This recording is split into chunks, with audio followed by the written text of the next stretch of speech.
Let's go back to the phone lines. We'll talk next to Diane. She's listening in New Mexico. Hi, Diane. Hello, Hank.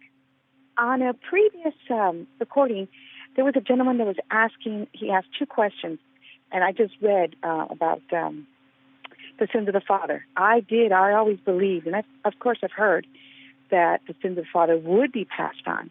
So when you read that first scripture, I went back and read it in Deuteronomy, but then I read the other one in Exodus, and I do get it. It's not that it's being passed on. It's because we're misleading our children. Is that correct? Yeah, and if you go to Ezekiel chapter 18, the whole of the passage, it's not a verse here and there, but the entirety of the passage, I'm just turning to it right now, it is 32 verses long, is meant to communicate that the sins of the fathers do not pass to the children or vice versa. In fact, this is how the first part of it reads, "The word of the Lord came to me." What do you people mean by quoting the proverb about the land of Israel? And here's the proverb: "The fathers eat sour grapes, and the children's teeth are set on edge. As surely as I live, declares the sovereign God, you will no longer quote this proverb in Israel. For every living soul belongs to me. The Father as well as the Son, both alike belong to me. The soul who sins is the soul who will die." Later on, right around verse 38, we read, "He will not die for his father's sin.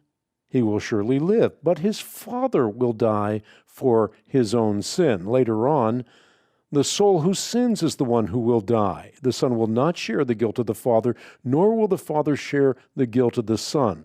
The righteousness of the righteous man will be credited to him, and the wickedness of the wicked will be charged against him."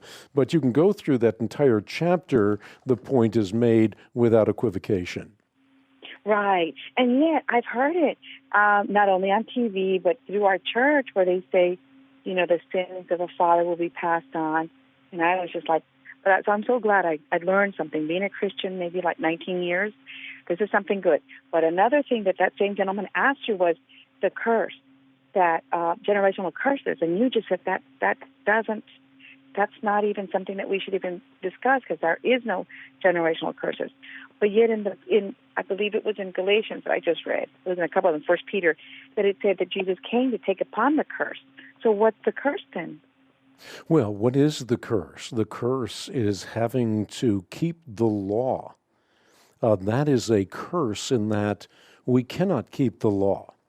And Christ has removed that curse because he has fulfilled the law for us. He didn't come to abolish the law. He came to fulfill the law. So he did what we could not do, and therefore he has removed the curse. Of course, in context, I was talking earlier about Joyce Meyer, who believes in generational curses and therefore confides that there's this spirit of incest that has been passed down through her family bloodline.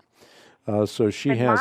Mine is. I always thought because there's so much alcoholism in our family that was the case also. No, in fact, you know what that does is it gives people, Diane, is just an easy out.